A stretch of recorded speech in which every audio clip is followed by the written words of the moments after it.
محترم بزرگ و عزیز دوستو، ہمارا ملک اس وقت بہت سارے حالات سے دوچار ہے۔ جس ملک میں ہم زندگی گزار رہے ہیں، یہ ہمارا وطن عزیز بھارت بہت سارے چیلنجز کا سامنا کر رہا ہے۔ جس صورتحال سے اس وقت ملک گزر رہا ہے وہ انتہائی خطرناک، انتہائی سنگین اور انتہائی ناگفتہ بہ صورتحال ہے۔ ملک کے جو اصل تقاضے، ملک کے جو اصل حالات ہیں وہ یہ ہیں کہ اس وقت مہنگائی عروج پر ہے، جس کا ہم سب مشاہدہ کر رہے ہیں۔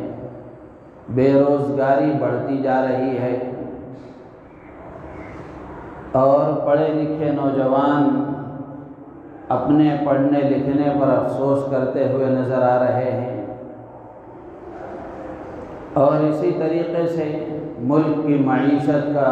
حال انتہائی برا ہے۔ ملک کی کرنسی کا حال انتہائی برا ہے۔ تو اس طریقے کے اور بھی بہت سارے امور ہیں جو انتہائی اہم اور ضروری ہیں، لیکن جو حکمران طبقہ ہے اپنی رعایا کی توجہ اور لوگوں کی توجہ اس طرف سے ہٹانے کے لیے نان ایشوز کو ایشوز بنا کر پیش کرنا، یہ روز اول سے ملک دشمن طاقتوں کا رویہ رہا ہے۔ یہ روز اول سے ہے، پچھلے انبیاء کے زمانے میں بھی یہ رہا ہے، سرکار دو عالم صلی اللہ علیہ وسلم کے زمانے میں بھی یہ رہا ہے، اور اس وقت بھی یہ صورتحال ہے کہ ملک کے جو اصل ایشوز ہیں، جو اصل کام ہیں، ان سے توجہ ہٹا کر دوسرے کاموں میں لگا دیا جائے اور نان ایشوز کو امپروو کیا جائے، اس کو بڑھا چڑھا کر دکھایا جائے تاکہ لوگ اصل مدعوں سے نظر ان کی ہٹ جائے اور اس طرح کو متوجہ ہو جائیں۔ تو اس کے لیے اس وقت کے جو حکمران ہیں، ان اصل مدعوں سے نظر ہٹانے کے لیے اور ان اصل ایشوز سے لوگوں کی نظر پھیرنے کے لیے جس چیز کو اپنایا گیا ہے وہ مسلمان دشمنی اور اسلام دشمنی ہے۔ اسلام سے نفرت پیدا کی جائے، مسلمانوں سے نفرت پیدا کی جائے اور مذہب کے نام پر لوگوں کے ذہن و دماغ کو مصروف رکھا جائے، جس کی وجہ سے اسلام سے نفرت اور مسلمانوں سے نفرت روز بروز بڑھتی جا رہی ہے۔ میڈیا پر اسی کا پروپیگنڈا ہے اور انفرادی اور اجتماعی طور پر بھی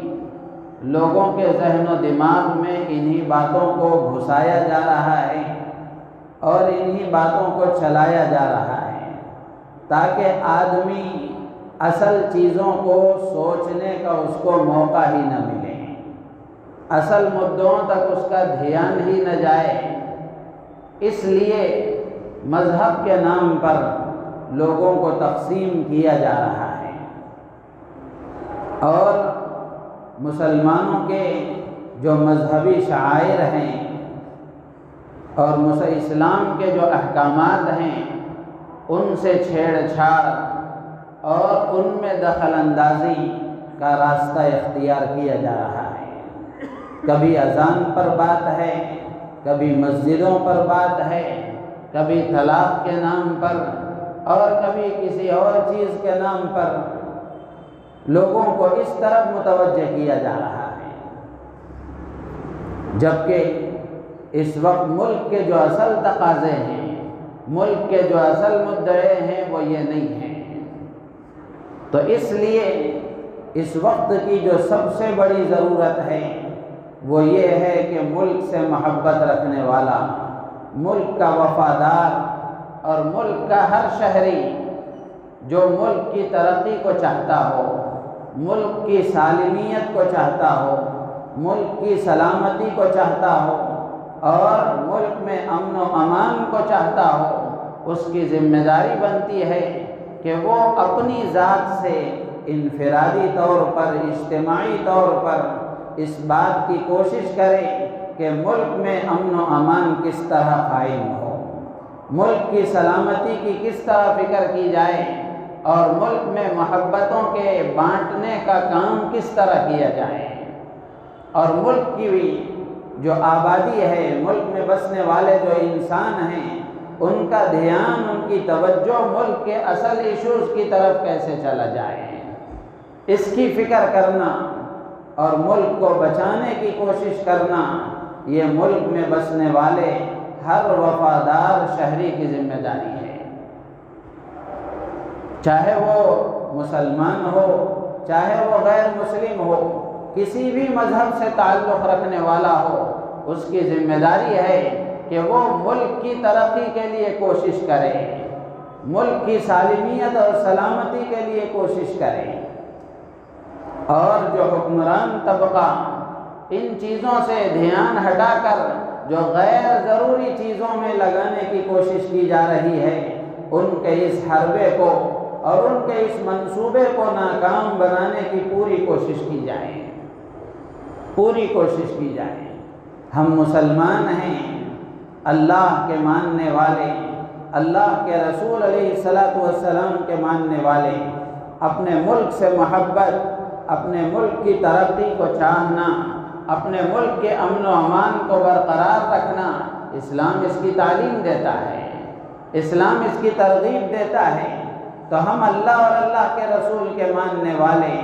ہماری یہ ذمہ داری دوہری ہو جاتی ہے، اس لیے کہ جس ملک میں ہم جی رہے ہیں وہ کسی کے صدقے میں نہیں جی رہے ہیں، کسی کی بھیک پر نہیں جی رہے ہیں، بلکہ اس ملک کی آزادی کے لیے ہمارے علماء نے قربانی دی ہے، مسلمانوں نے قربانی دی ہے۔ جتنا مسلمانوں کا خون بہا ہے اتنا کسی اور کا پسینہ بھی نہیں بہا ہے، مسلمانوں نے بہت قربانیاں دی ہیں، اور ہمارے لیے یہ دوہری ذمہ داری بنتی ہے، ہم پر یہ دوہری ذمہ داری عائد ہوتی ہے کہ ہم اس وقت میں اپنے دل و دماغ کو اور اپنی صلاحیتوں کو اس بات پر لگائیں کہ کسی طریقے سے کوئی ایسا طریقہ ہم اختیار کریں، کوئی ایسا منصوبہ ہم بنائیں جس سے ملک میں بسنے والوں کے درمیان میں پیار محبت قائم ہو، ملک میں بسنے والوں کے درمیان سے نفرت کا خاتمہ ہو، اور ملک روز بروز ترقی کرتا چلا جائے، ملک میں مہنگائی ختم ہو، مہنگائی دور ہو، اور بے روزگاری ختم ہو، لوگوں کو روزگار مل رہا ہو، پڑھے لکھوں کو نوکریاں مل رہی ہوں، اس کے لیے کوشش کرنا یہ ملک میں بسنے والے ہر شہری کی ذمہ داری ہے۔ میرے عزیز و دوست بزرگوں، لیکن ان چیزوں سے دھیان ہٹا کر الگ الگ چیزوں کی طرف دھیان پھیرا جا رہا ہے، لوگوں کی نظر کو پھرایا جا رہا ہے، تو ہماری یہ ذمہ داری بنتی ہے کہ ہم ان حربوں کو سمجھیں اور ان کے ان پلانوں کو سمجھیں، ان کے ان منصوبوں کو سمجھیں، اتنی فراست اپنے اندر پیدا کریں کہ ان کو سمجھ کر جو صحیح ہے وہ پیغام عام کریں، جو صحیح ہے وہ پیغام عام کریں، اور برادران وطن کے دل و دماغ میں جو اسلام اور مسلمانوں سے نفرت پیدا کی جا رہی ہے اور ان کے دل و دماغ میں بٹھائی جا رہی ہے، ہم میں سے ہر ایک کی ذمہ داری بنتی ہے کہ ان سے تعلقات قائم کر کے، ان سے قریب جا کر کے، ان کو اپنے قریب بلا کر کے جو نفرتیں ان کے دلوں میں بٹھائی گئی ہیں اور جو غلط فہمیاں پیدا کی گئی ہیں ان کو دور کرنے کی ہم کوشش کریں، یہ ہماری ذمہ داری ہے۔ اگر ہم نے یہ کام نہ کیا تو پھر ہمارا وجود خطرے میں ہے، پھر ہمارا وجود خطرے میں ہے، ہماری یہ ذمہ داری ہے کہ ہم یہ کام کریں۔ اور جو ایشوز پیدا کیے جا رہے ہیں ان کو بھی سمجھنا ضروری ہے کہ یہ کیوں پیدا کیے جا رہے ہیں۔ اور اب اس وقت کا ماحول یہ ہے کہ میڈیا سکھا رہا ہے کہ اسلام کیا چیز ہے، عدالتیں بتا رہی ہیں کہ اسلام کے احکامات کی کیا حیثیت ہے، جبکہ اسلام کے سکھانے والے اور اسلام کے بتانے والے اور اللہ کے رسول کی ترجمانی کرنے والے علماء موجود ہیں۔ یہ بتائیں گے کہ اسلام کے احکامات کی کیا حیثیت ہے، کس کا کیا درجہ ہے، لیکن میرے عزیز دوست بزرگوں، اس وقت میں حالات ایسے بنتے جا رہے ہیں کہ اس وقت میں اسلام سکھانے والے ہمیں دوسرے ہو گئے ہیں۔ آج سے کچھ سالوں پہلے عدالت عظمیٰ سے ایک فیصلہ صادر ہوا جس میں یہ بتایا گیا تھا کہ مسجدیں اسلام کا لازمی حصہ نہیں ہیں، اسلام کا امپورٹنٹ حصہ نہیں ہے، ضروری حصہ نہیں ہے، جبکہ مسجدوں کا جو تعلق اسلام کے ساتھ اور مسلمانوں کے ساتھ جتنا گہرا رشتہ ہے اس کی نظیر نہیں مل سکتی۔ اللہ کے رسول علیہ السلام نے احادیث میں جو فضیلتیں بیان فرمائی اور مسجدوں کی جو اہمیت بیان فرمائی، افسوس کی بات یہ ہے کہ مسلمان اس کو نہیں جانتے، مسلمان اس کو نہیں جانتے۔ اچھی طرح یہ بات یاد رکھنا چاہیے کہ مسجدیں اسلام کا لازمی حصہ ہیں، مسجد کا تعلق اسلام کے ساتھ گہرا اور اٹوٹ اور مضبوط ہے، کسی طرح کی کوئی گنجائش نہیں ہے اور کسی طرح کے کوئی ڈھیلے پن کی گنجائش نہیں ہے، لازمی حصہ ہیں مسجدیں۔ اور اسلام نے فرد کی اصلاح کا بھی انتظام کیا ہے اور معاشرے کی اصلاح کا بھی انتظام کیا ہے۔ ایک فرد کی بھی اسلام اصلاح کرتا ہے اور ایک معاشرے اور ایک جماعت کی بھی اصلاح کا انتظام کرتا ہے۔ جیسے مثال کے طور پر فرد کی اصلاح کا مسئلہ ہے کہ جب آدمی اسلام میں داخل ہوتا ہے، اپنے آپ کو مسلمان کہتا ہے، تو اسلام میں داخل ہونے کے بعد جو سب سے پہلا فریضہ اس پر عائد ہوتا ہے وہ نماز کا ہے۔ اور نماز وہ چیز ہے کہ جب آدمی صحیح طریقے سے نماز پڑھتا ہے تو اس کی جسمانی بیماریاں بھی دور ہوتی ہیں، اس کی روحانی خامیاں بھی دور ہوتی ہیں۔ نماز انسان کی اصلاح کرتی ہے، نماز سے انسان کی جسمانی اصلاح بھی ہوتی ہے، روحانی اصلاح بھی ہوتی ہے۔ سمجھانے کے لیے سرکار دو عالم صلی اللہ علیہ وسلم نے کتنی پیاری اور کتنی شاندار مثال دی ہے۔ اللہ کے نبی نے فرمایا کہ ایک آدمی کے گھر کے پاس نہر ہے، روزانہ وہ 5 مرتبہ اس میں نہاتا اور غسل کرتا ہے، تو اللہ کے نبی نے پوچھا کیا اس کے بدن پر کوئی میل باقی رہ سکتا ہے؟ صحابہ نے کہا کہ 5 مرتبہ وہ غسل کرے اور نہائے تو اس پر کیسے میل باقی رہ سکتا ہے؟ اللہ کے نبی نے فرمایا کہ بالکل یہی حال 5 نمازوں کا ہے کہ جو آدمی نماز ہونی چاہیے صحیح طریقے سے،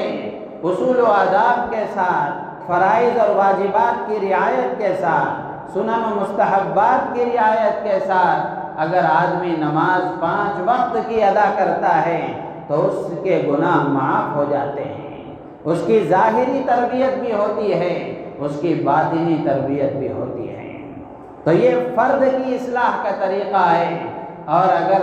معاشرہ کئی افراد جمع ہو جائیں تو پھر ایک معاشرہ تشکیل پاتا ہے، تو ان کے لیے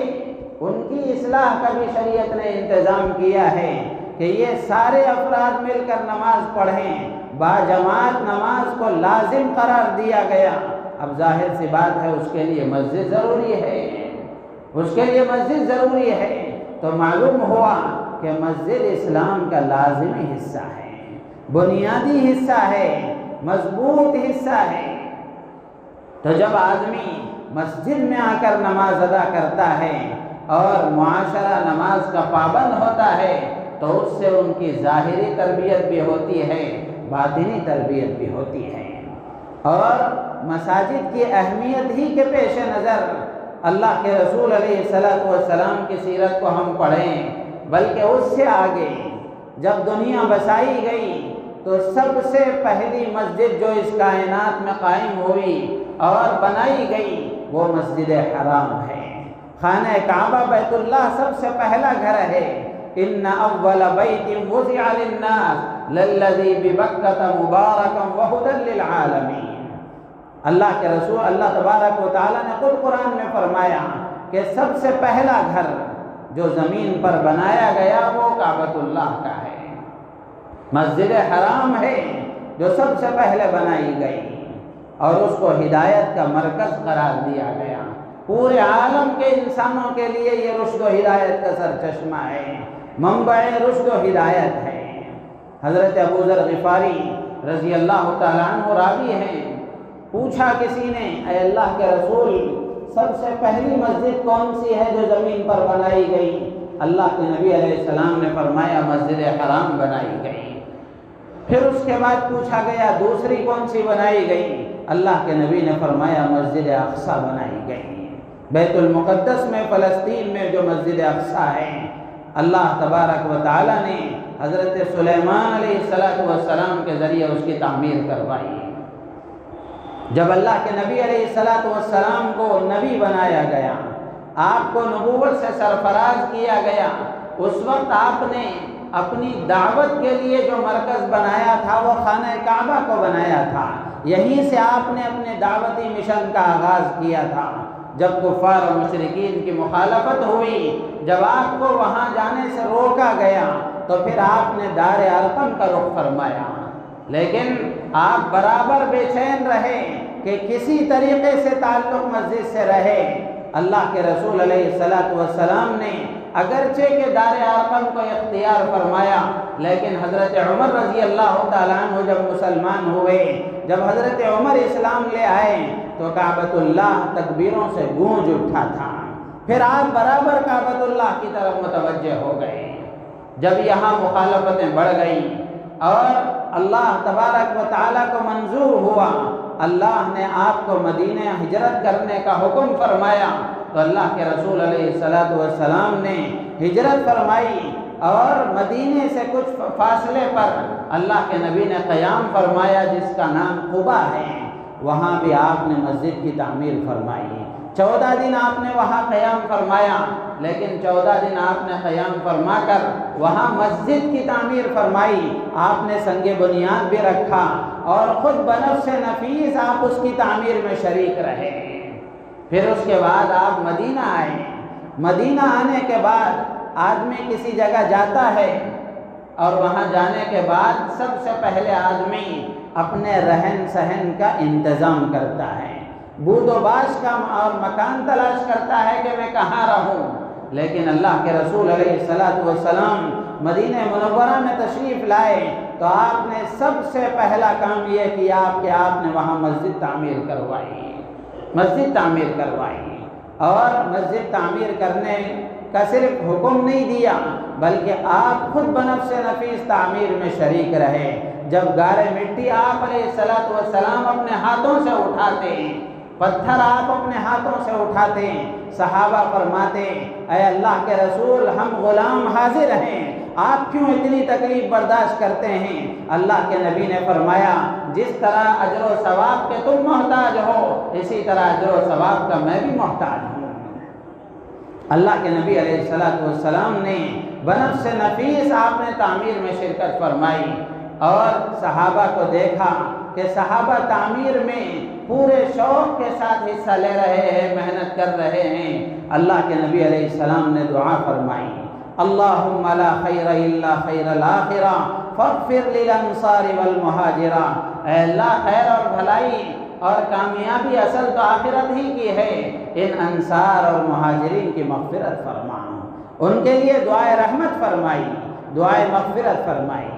میرے عزیز و دوست بزرگوں، اس سے اندازہ ہوتا ہے کہ اسلام میں مسجدوں کی کیا اہمیت ہے، مسجدوں کا اسلام سے کیا تعلق ہے۔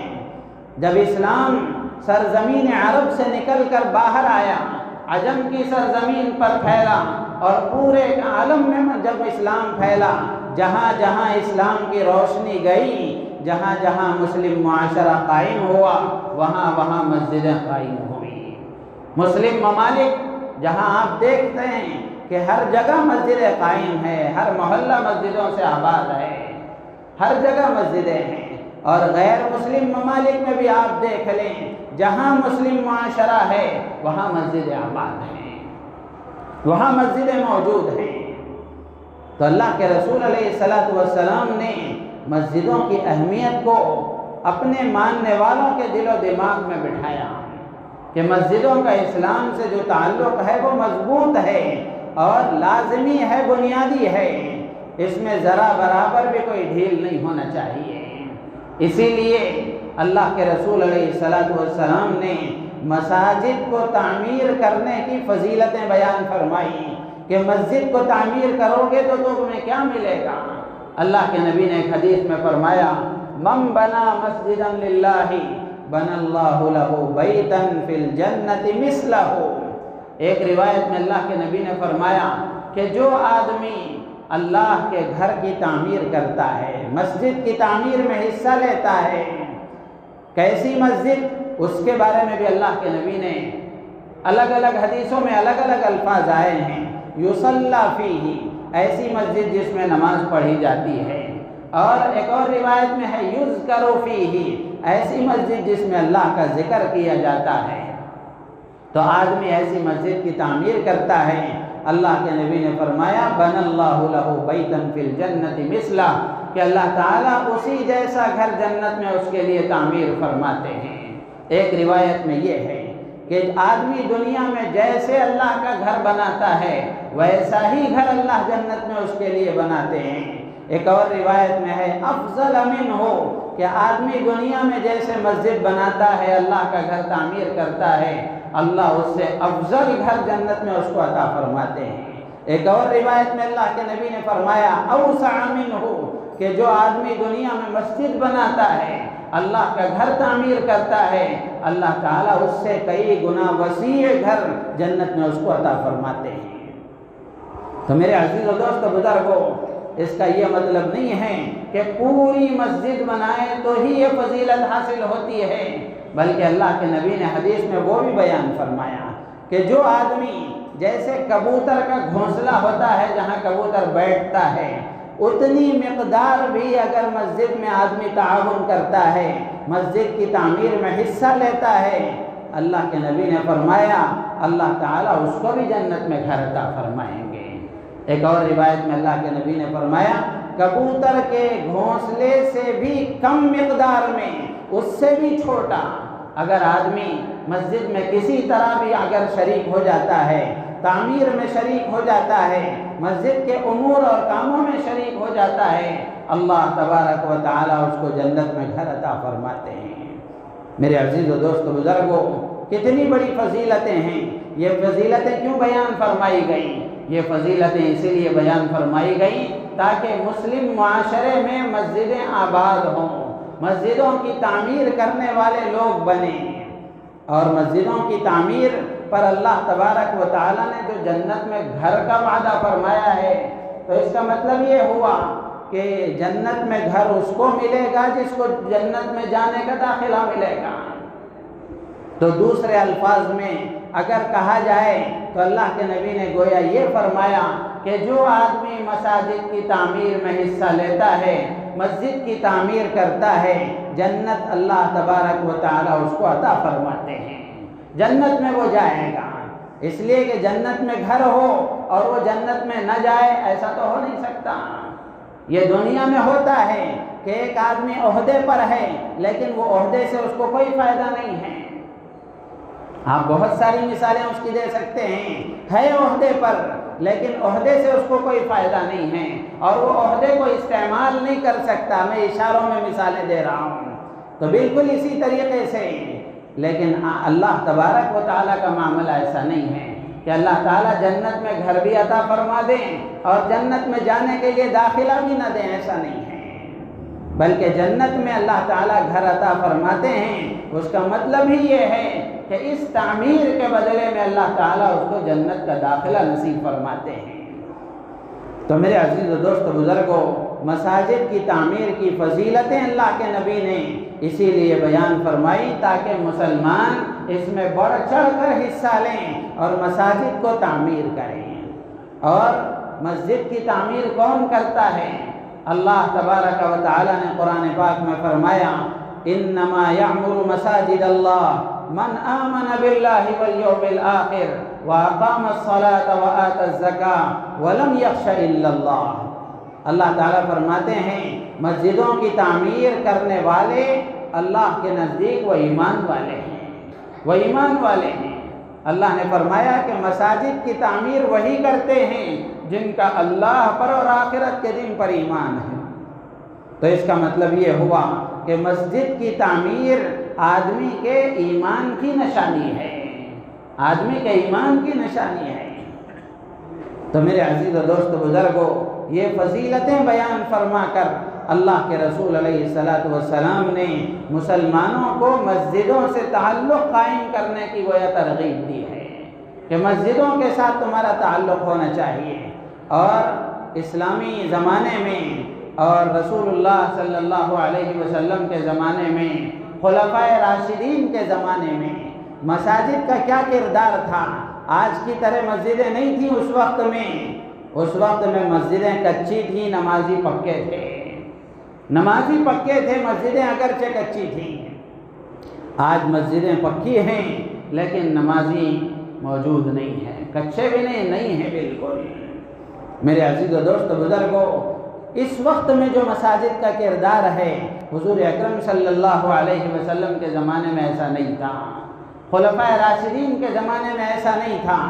اللہ کے نبی علیہ السلام کے زمانے میں اور خلفائے راشدین کے زمانے میں مساجد میں کیا ہوتا تھا؟ یہ مسجدیں عبادت کا مرکز بھی تھیں، یہ مسجدیں تعلیم و تربیت کا مرکز بھی تھیں، یہ مسجدیں تبلیغ و دعوت کا مرکز بھی تھیں، یہ مسجدیں سیاست کا مرکز بھی تھیں، یہیں سے سارے امور پورے ہوا کرتے تھے۔ یہ مسجدیں ہی گویا پارلیمنٹ ہوا کرتی تھیں، یہیں سارے مشورے ہوا کرتے تھے۔ اور اللہ کے رسول علیہ السلام کے زمانے میں کوئی قیدی آتے تو قیدیوں کو بھی مسجد ہی میں رکھا جاتا تھا۔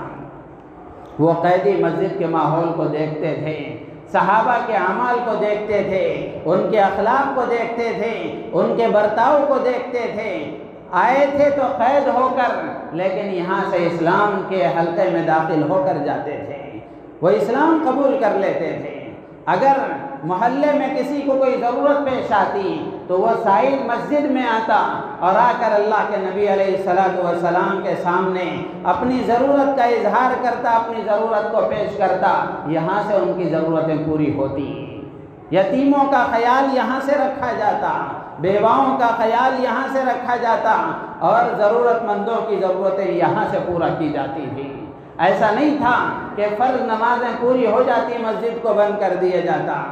اللہ کے رسول علیہ السلام کے زمانے میں اور خلفائے راشدین کے زمانے میں مسجدوں کا کردار یہ تھا کہ وہاں آنے والے کو تعلیم بھی ملتی تھی اور وہ وہاں 24 گھنٹے میں آ کر عبادت بھی کر سکتا تھا اور یہاں سے ضرورتیں بھی پورا ہوتی۔ قیدی بھی آ کر یہیں قید ہوا کرتے تھے۔ میرے عزیز و دوست بزرگوں، جس ماحول میں ہم زندگی گزار رہے ہیں، جس دور سے ہم زندگی گزار رہے ہیں، مسجد کے اس کردار کو دوبارہ واپس لانا ہوگا۔ دوبارہ واپس اگر ہم اس مسجد کے کردار کو ادا کریں گے تو انشاءاللہ العزیز اس کا کچھ نفع ہمیں سمجھ میں آئے گا، لوگوں کو پتہ چلے گا کہ یہاں مسجد میں کیا ہوتا ہے۔ اور مسجد کو بلا کر یہاں نماز کو بلایا جاتا ہے، نماز میں آتے ہیں تو نماز میں آنے کے بعد مسجدوں کو بلا کر لوگوں کو کیا سبق دیا جاتا ہے؟ لوگوں کو مساوات اور برابری کا سبق دیا جاتا ہے۔ یہاں نماز میں آدمی صف میں کھڑا ہوتا ہے، مالدار بھی ہے، نادار بھی ہے، غنی بھی ہے، فقیر بھی ہے، امیر بھی ہے، غریب بھی ہے، اور مالک بھی ہے، خادم بھی ہے، بادشاہ بھی ہے، فقیر بھی ہے، سب ایک ہی صف میں کھڑے ہوئے ہیں۔ اسلام کی جو تعلیم ہے، اللہ کے رسول علیہ السلام نے حجۃ الوداع کے خطبے میں ارشاد فرمایا تھا، لا فضل لعربی علی عجمی ولا لعجمی علی عربی الا بالتقوی، کہ تم میں سے کسی عربی کو کسی عجمی پر کوئی فضیلت نہیں ہے اور کسی عجمی کو کوئی عربی پر کوئی فضیلت نہیں ہے، ہاں فضیلت اگر ہے تو وہ تقوی کی بنیاد پر ہو سکتی ہے۔ جس کا تعلق جتنا زیادہ اللہ سے مضبوط ہوگا وہ اتنے بڑے درجے والا سمجھا جائے گا۔ قرآن پاک میں بھی اللہ نے فرمایا، ان اکرمکم عند اللہ اتقاکم، کہ اللہ کے نزدیک تم میں سب سے زیادہ عزت والا، تم میں سب سے زیادہ اکرام اور احترام کے قابل وہ ہے جو سب سے زیادہ اللہ سے ڈرنے والا، جس کی زندگی شریعت کے مطابق، جس کی زندگی سنت کے مطابق ہوگی، اس کا درجہ اللہ کے ہاں بڑا ہوگا۔ اس کے علاوہ بڑائی کے لیے، فضیلت کے لیے دوسری کوئی اور وجہ نہیں ہے۔ یہاں بلا کر وہ مساوات کا درس دیا جاتا ہے۔ جیسے کہتے ہیں، شعر مشہور ہے، ایک صف میں کھڑے ہو گئے محمود و ایاز، نہ کوئی بندہ رہا نہ کوئی بندے نواز، سب ایک صف میں کھڑے ہوئے ہیں اور یہاں بلا کر یہ درس دیا جاتا ہے مساوات کا اور برابری کا۔ اور اسی طریقے سے مسجد میں بلا کر مسجد سے اتحاد اور جوڑ کا درس دیا جاتا ہے۔ یہاں سب آپس میں مل جل کر کھڑے ہوئے ہیں، ایک امام کے تابع، چاہے وہ کتنے ہی مصلی کیوں نہ ہو،